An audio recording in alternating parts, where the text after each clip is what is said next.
This study was a collaboration between Waltham and the University of Lincoln in the UK, looking at a qualitative survey of people's perceptions of dogs in the workplace.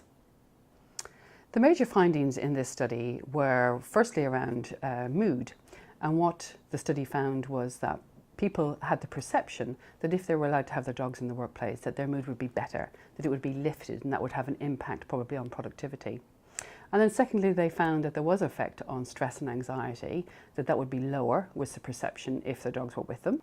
The main concerns that people had about having dogs at work was firstly around fear of dogs, or some people not really liking dogs.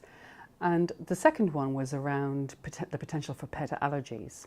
What was interesting though was that those were concerns that came up from the people who didn't currently have dogs in the workplace.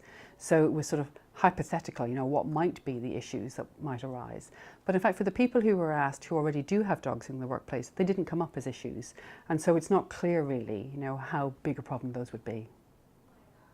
I think what surprised me most about the study findings was the low percentage of organisations that have dogs coming in but that didn't have a policy in place. So only about a third of those organisations have policies in place.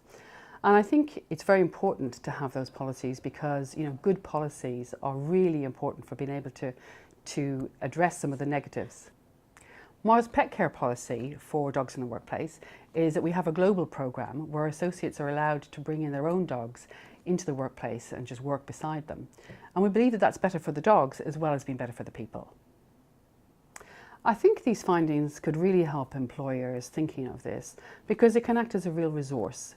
Within the paper, there's a framework for how employers might go about thinking about the pros and the cons and the balance of that overall. So whether it's right for them or whether actually they're just not in an appropriate situation to have dogs in the workplace. I think what's next for this area of research is to move from surveys into studies that would take direct measurements of the impact of pets in the workplace, both the benefits that we think are going on, but also some of the challenges.